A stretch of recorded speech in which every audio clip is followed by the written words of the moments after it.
The Meridian Empire's first message arrived on a Tuesday. Dr. Sarah Chen remembered that detail with painful clarity. How ordinary that morning had felt as she'd helped Emma pack her favorite dinosaur lunchbox for the Lunar Academy's Science Day. The holographic alert had flickered across her lab station just as she was reviewing the latest bacterial mutation data from Mars Colony 6. Dr. Chen, your presence is required in Conference Room Alpha, the AI assistant chimed. Priority level, maximum. She kissed Emma goodbye, watched her daughter skip off to join her classmates in the Academy's biodome, never suspecting that simple gesture would be their last moment of peace. The conference room was already packed when she arrived. Every senior researcher and military official from the Lunar Research Complex crowded around the massive display screen. The beam on screen defied easy description. Its crystalline structure caught and reflected light in impossible ways, making it appear both solid and ethereal. When it spoke, its words translated into perfect English with an unsettling mechanical precision. "We are the Meridian Empire," it announced. "Your world has drawn our attention." Admiral Harrison, the complex's military commander, stepped forward. "On behalf of Earth, we welcome." "Your welcome is irrelevant," the creature interrupted. "We have observed your species' unique biological properties. Your bacterial ecosystems are unprecedented. You will share this knowledge with us." Dr. Chen felt her chest tighten. Her team's research into Earth's bacterial adaptation capabilities had shown remarkable potential, bacteria that could transform hostile environments, create new materials, even process complex computations. But they'd kept the most groundbreaking discoveries classified, aware of their potential military applications. "We're happy to discuss scientific exchange," Harrison offered carefully, "through proper diplomatic channels." The crystalline being's surface rippled in what might have been amusement. "You misunderstand. This is not a request for cooperation. This is a demand for compliance, to ensure your understanding." The screen split, and Dr. Chen's world shattered. There was Emma, her dinosaur lunchbox still clutched to her chest, surrounded by towering crystalline figures in what appeared to be some kind of containment chamber. "Mom." Emma's voice wavered, but her chin was raised defiantly. "Mom, I'm okay. Don't let them." The transmission cut off. The room erupted in chaos. Harrison barked orders for immediate defensive measures.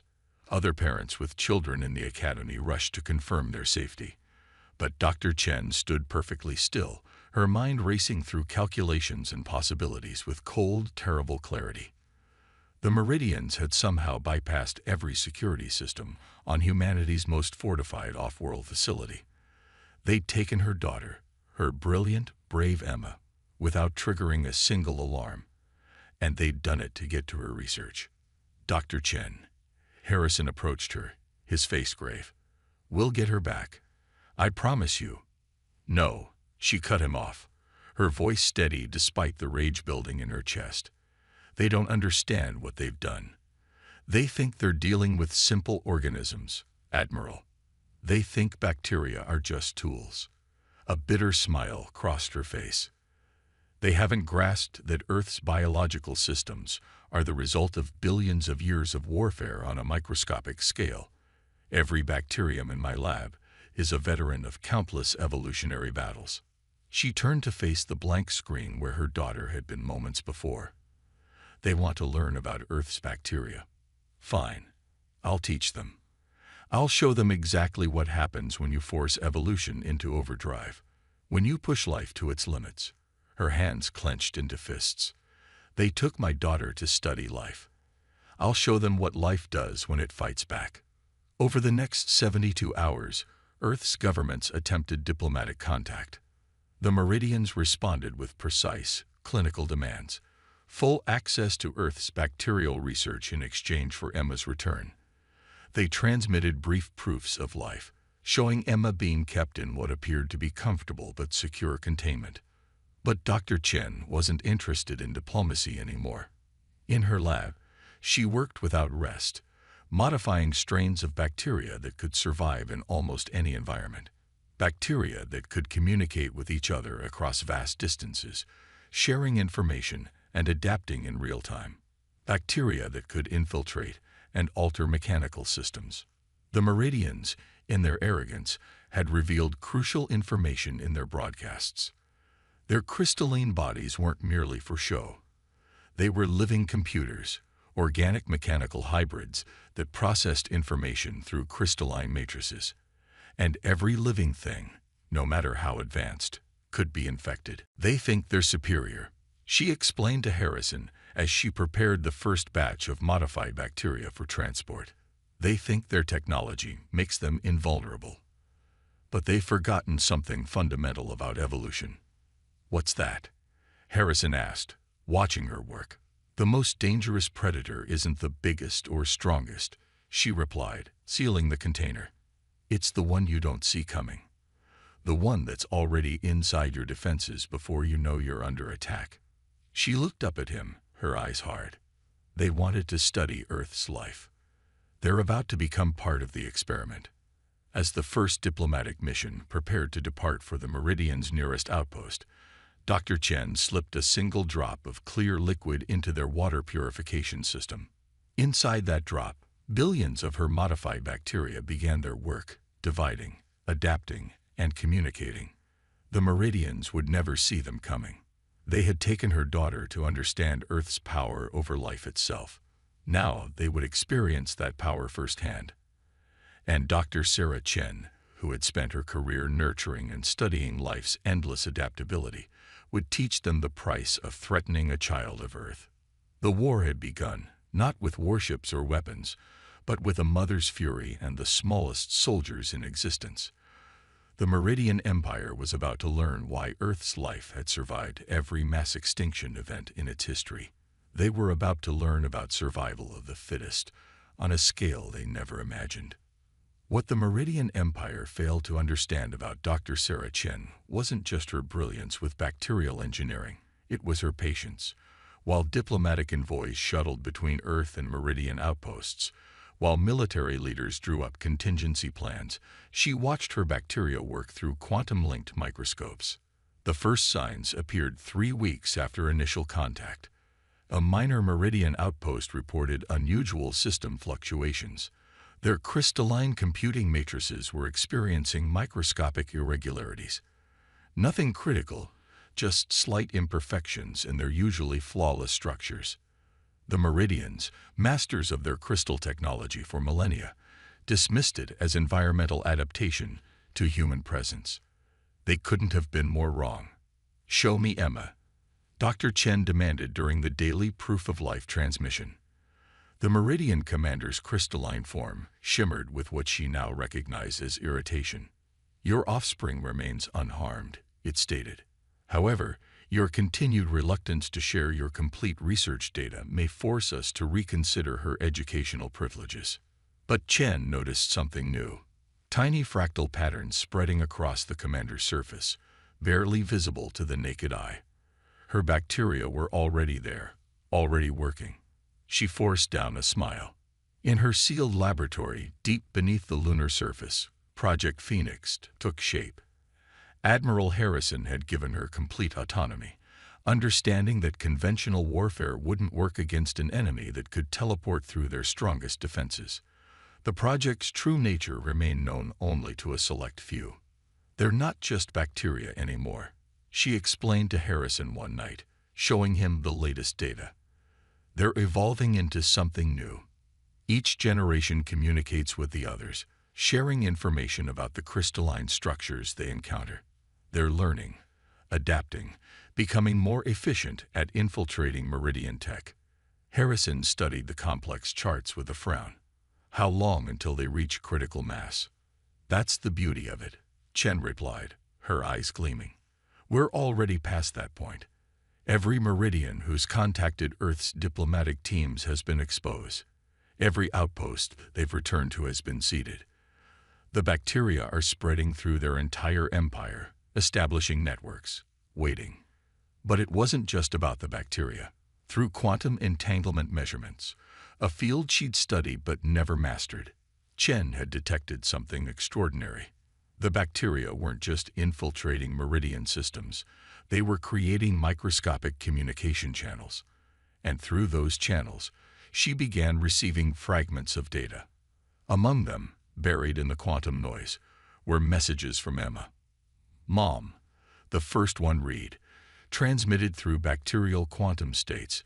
Their crystals talk to each other. I can hear them when I concentrate. They're scared of something, but they don't know what it is yet. Chen's heart swelled with pride.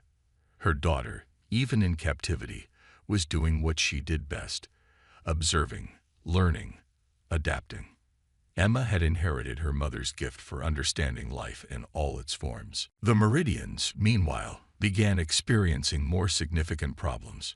Crystal computer nodes started failing at random intervals. Navigation systems became unreliable. Their seemingly invincible technology was developing flaws they couldn't explain or repair. In response, they increased their demands.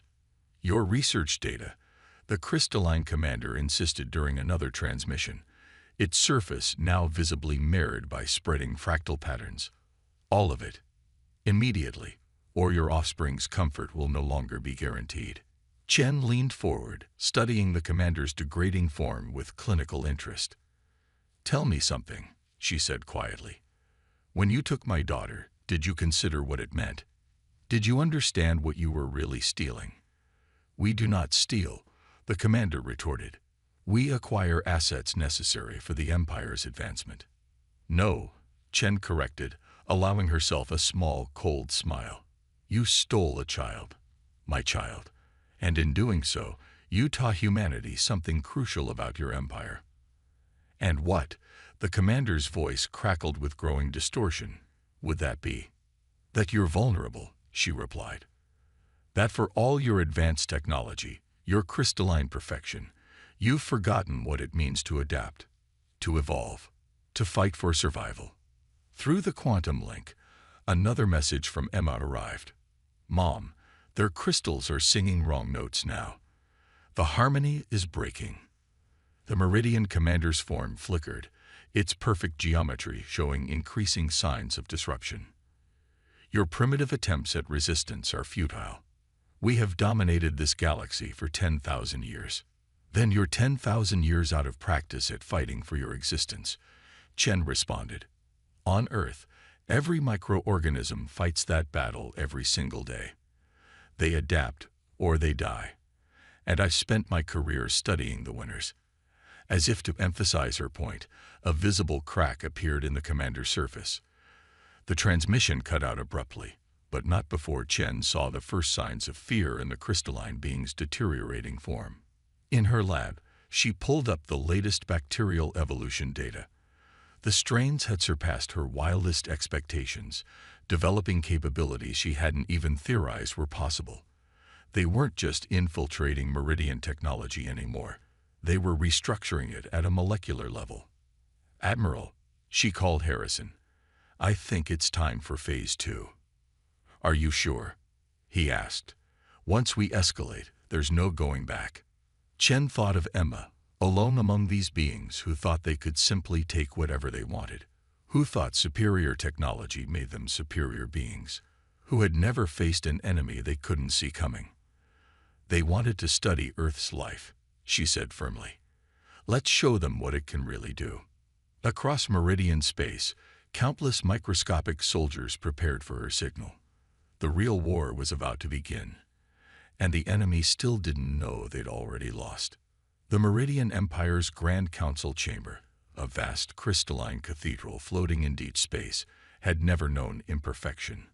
For millennia, its geometric patterns had remained flawless, its calculations precise. But now, microscopic flaws spread through its structure like cracks in ice, invisible to its arrogant inhabitants, but growing more significant with each passing moment.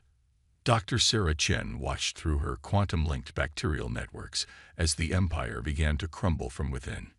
Each transmission from the Meridians now showed more severe signs of degradation, their once perfect crystalline forms increasingly mirrored by spreading fractal patterns.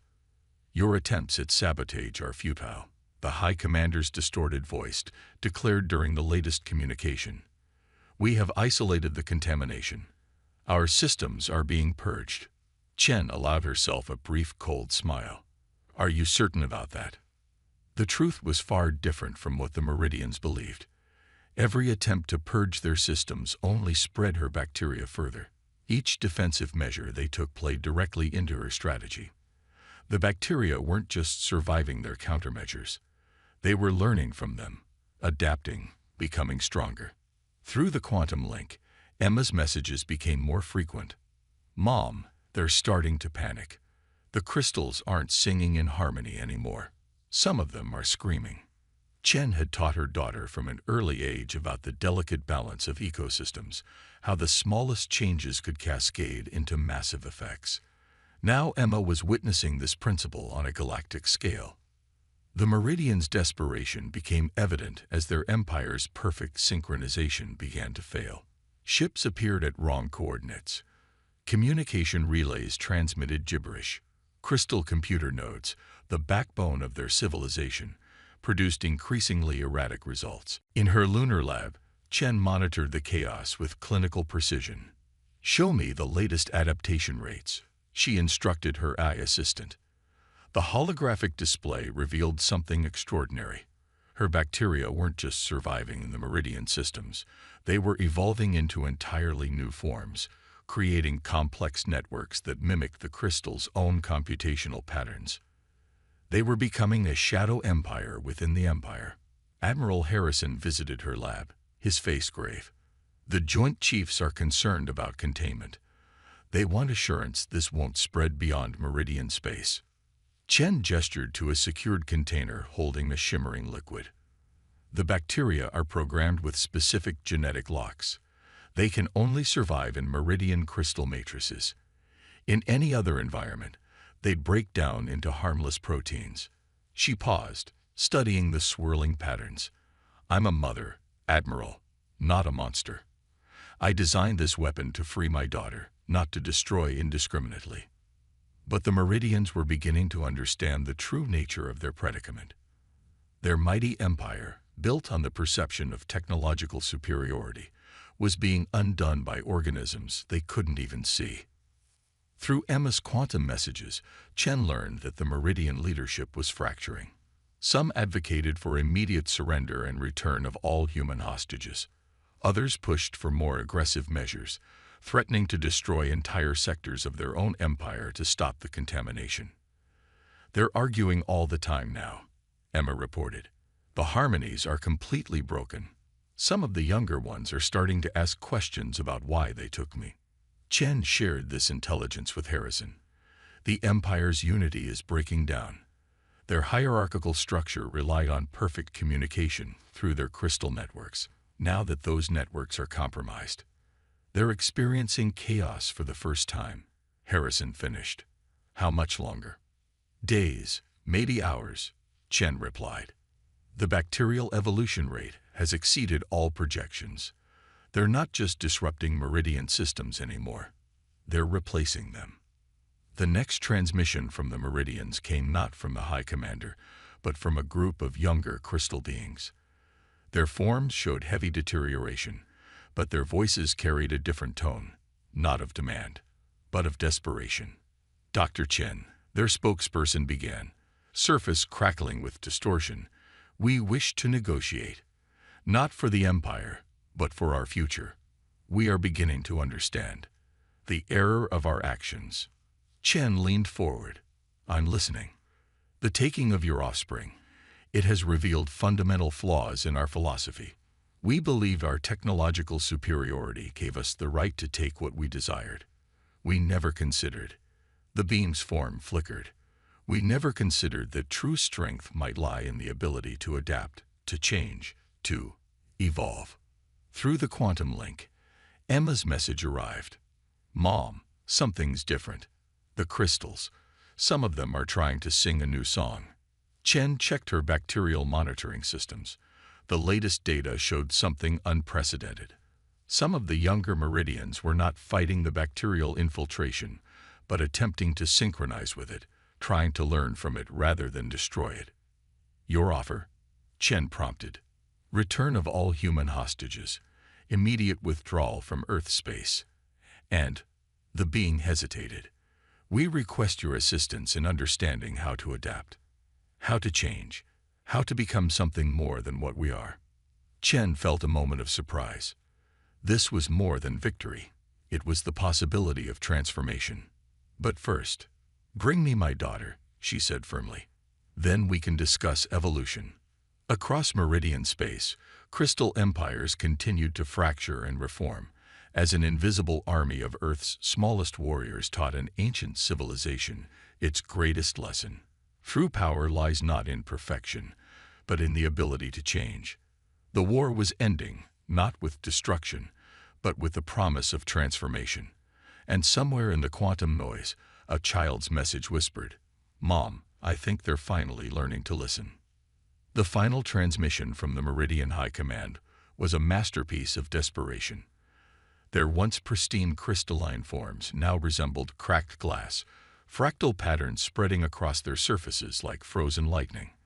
The empire that had dominated the galaxy for 10,000 years was watching its perfect order dissolve into chaos. "You do not understand what you have done," the High Commander's distorted voice rasped. "Our empire maintains the stability of 17,000 star systems. If we fall, the galaxy falls into chaos." Dr. Sarah Chen studied the deteriorating figures on her quantum screen with the detached interest of a scientist observing a failing experiment. "No," she replied calmly. "You don't understand what you did. You thought you could treat my daughter like a bargaining chip. You thought humanity would submit to threats. You never considered that we might be more dangerous than you." The bacterial warfare she had unleashed had evolved beyond even her expectations. The originally simple organisms had developed into a complex network that spread throughout the Meridian Empire's crystal technology, creating new patterns, new possibilities, new ways of processing information. They weren't just destroying the old order, they were creating something entirely new. Through their quantum link, Emma's latest message arrived. "Mom, something big is happening. The younger crystals are starting to resonate with the new patterns. They're calling it the Great Transformation." Chen had noticed this trend in her data. While the older, more rigid Meridian leaders fought against the bacterial invasion, many younger members of their species had begun to adapt, to synchronize with the new patterns rather than resist them. They were evolving. But the High Command had one final card to play. "If you do not immediately cease this attack and surrender your research," the commander's fractured form declared, "we will execute the child. You have 1 standard hour to comply." For the first time since the crisis began, Chen felt real fear. Not for the galaxy, not for the fate of civilizations, but for her daughter. Through the quantum link, Emma's message was immediate. "Mom, don't give them anything. The crystals are lying. They can't even control their own containment systems anymore." Admiral Harrison, who had been monitoring the exchange, stepped forward. "Doctor, we have a strike team ready. If you can give us an opening." Chen nodded, her mind racing through calculations. The bacteria had spread throughout the Meridian systems, creating networks of their own. And through those networks, Emma, she transmitted through the quantum link. "Remember the game we used to play? About making music with bacteria?" The response came quickly. "The resonance frequencies. Mom, I can hear them in the crystals." Chen smiled. When Emma was younger, they had discovered that certain bacterial colonies could be influenced by specific sound frequencies, creating patterns that could be controlled. She had turned it into a game, teaching Emma how to conduct bacterial symphonies. Now, those childhood lessons would become their salvation. "Admiral," Chen turned to Harrison, "get your team ready. In exactly 47 minutes, every Meridian system in their central complex is going to experience a rather dramatic resonance cascade." She began typing rapidly, sending instructions through the bacterial network. The organisms that had infiltrated the Meridian systems weren't just disrupting their technology. They were waiting for a signal that would trigger a very specific frequency. The High Commander's next transmission was cut short as their forms began to vibrate visibly. What? What is happening? You wanted to understand Earth's biology, Chen replied. Here's your final lesson. Life doesn't just adapt. It creates, it transforms, and sometimes it sings. Across the Meridian Central Complex, crystal structures began to resonate with a frequency that matched exactly the natural harmonic of the bacterial networks. The effect cascaded through their systems, creating a symphony of destruction that targeted only the old rigid patterns while leaving the adapted, evolved structures intact. Through the chaos, Harrison's strike team moved with precision. The Meridian defenses, their perfectly ordered systems now in complete disarray, couldn't stop the small team of human operators from reaching the containment sector. Emma's quantum messages came in rapid succession. The old crystals are shattering. The young ones are helping us. Mom, I can see the rescue team. Chen watched through multiple feeds as her daughter was finally freed from captivity.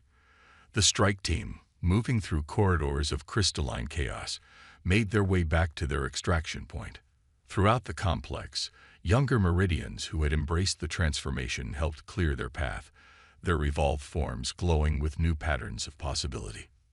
The High Commander made one final transmission, their form barely holding together. You have destroyed everything we built. No, Chen corrected, watching as her daughter was safely evacuated. I showed you everything you could become. The choice to evolve or shatter was always yours. As the rescue ships departed, the Meridian Empire's central complex glowed with new light. The old order was indeed falling, but something new was emerging from its crystalline ruins. The younger generation, having learned to synchronize with Earth's bacterial symphony, was beginning a transformation that would reshape their civilization. And in a ship heading back to lunar space, a mother held her daughter close, listening as Emma excitedly described how she had learned to hear the music of evolution in the crystal's changing harmonies. The war was ending, but the transformation was just beginning. Humanity had proven itself not just through force, but through the power of life itself to adapt, to change, and to create new possibilities from the ruins of old certainties. 3 months after Emma's rescue, the Lunar Research Complex hosted an unprecedented gathering. In the main conference chamber, crystalline beings, their forms now showing intricate new patterns that merged the old geometric precision with organic flowing designs, met with human leaders to forge a new path forward. Dr. Sarah Chen stood at the podium, her daughter beside her, addressing a room that represented both the end of one era and the beginning of another. The Meridian Empire, as it had existed for 10,000 years, was gone. In its place, something entirely new was emerging. The bacterial transformation wasn't just about warfare, Chen explained, gesturing to the holographic displays showing the evolution of her creation. It was about proving a point. True strength doesn't come from technological superiority or perfect order. It comes from the ability to adapt, to change, to grow. Emma, now known among the transformed Meridians as the Catalyst, stepped forward. During her captivity, she had become something neither side had anticipated. A bridge between two forms of life, someone who could hear both the crystalline harmonies and the bacterial songs. The new patterns aren't just random, Emma demonstrated, touching a control panel that showed the complex interactions between the bacterial networks and crystal matrices. They're a dialogue. The bacteria learned from the crystals, and the crystals learned from the bacteria. They created something better than either could be alone. The transformed Meridians, led by those who had chosen to embrace change rather than fight it, nodded in recognition. Their society had been rebuilt not on the principles of rigid hierarchy and forced compliance, but on adaptation and symbiosis. We were wrong, acknowledged first speaker Lyra, a younger Meridian whose form shimmered with particularly complex new patterns. We thought perfection meant unchanging order. We saw change as corruption, adaptation as weakness. In taking the human child, we hoped to understand your biological advantages. Instead, we learned a far more valuable lesson. Admiral Harrison, representing Earth's military leadership, leaned forward. And what lesson was that? That true perfection lies in the ability to transform, Lyra answered, her crystalline surface rippling with new harmonics. Your bacterial weapon could have destroyed us completely. Instead, it offered us a choice: evolve or expire. Those who chose evolution discovered possibilities we never imagined possible. The diplomatic implications were staggering. The 17,000 star systems once ruled by the old empire were reorganizing themselves based on new principles. The transformed meridians, with their hybrid crystal bacterial systems, were helping to establish new networks of cooperation rather than domination. But perhaps most significantly, a new protocol was being established across known space. The Galactic Covenant for the Protection of Progeny, known informally as Emma's Law, made the targeting of any species' children an offense that would unite all civilized worlds in response. We learned from our error, Lyra continued, but we also learned from your restraint, Dr. Chen. You had the power to destroy our entire civilization. Instead, you gave us the opportunity to become something more. Chen looked at her daughter, who was explaining to a group of young Meridians how she had learned to conduct the bacterial symphonies during her captivity. Sometimes the most powerful weapon isn't the one that destroys, she said quietly. It's the one that transforms. The changes weren't limited to the Meridians. Humanity's understanding of life itself had been revolutionized. The bacterial crystal hybrid technologies that emerged from the transformation were opening new frontiers in computing, medicine, and space travel. Emma had started teaching other children how to hear and influence the new harmonies, establishing what would become the Galactic Harmony Institute. Young humans and transformed Meridians worked together, exploring the possibilities of combining biological and crystalline technologies in ways neither civilization had imagined possible. Mom, Emma called out, her eyes shining with excitement as she demonstrated a new pattern she had discovered. Listen to this harmony. Chen watched as her daughter manipulated bacterial and crystal frequencies together, creating something that was neither purely biological nor purely technological, but a perfect synthesis of both. The sound that filled the chamber was hauntingly beautiful, the music of evolution itself. Admiral Harrison moved to stand beside her. Not exactly the victory we imagined when this started, he observed. No, Chen agreed, watching as human and Meridian children experimented together with the new technologies. It's better. We didn't just win a war. We helped create a new way of thinking about life itself. The message had been sent and received across the galaxy. Humanity would not be underestimated. But more than that, they had demonstrated that true power lay not in the ability to destroy, but in the capacity to transform. The mother's fury that had launched a microscopic war had led not to devastation, but to evolution. As the conference continued, news arrived from across former Meridian space. More and more crystal worlds were embracing the transformation, creating new forms of life and civilization that combined the best of both species. The bacteria that had been weapons of war were becoming tools of creation. And in the middle of it all, a child who had been taken as a hostage had become a symbol of something greater, the endless possibility of life to adapt, to change, and to grow into something more beautiful than either side could have imagined alone. The galaxy would never be the same. And that, Chen reflected as she watched her daughter conduct another bacterial crystal symphony, was exactly the point.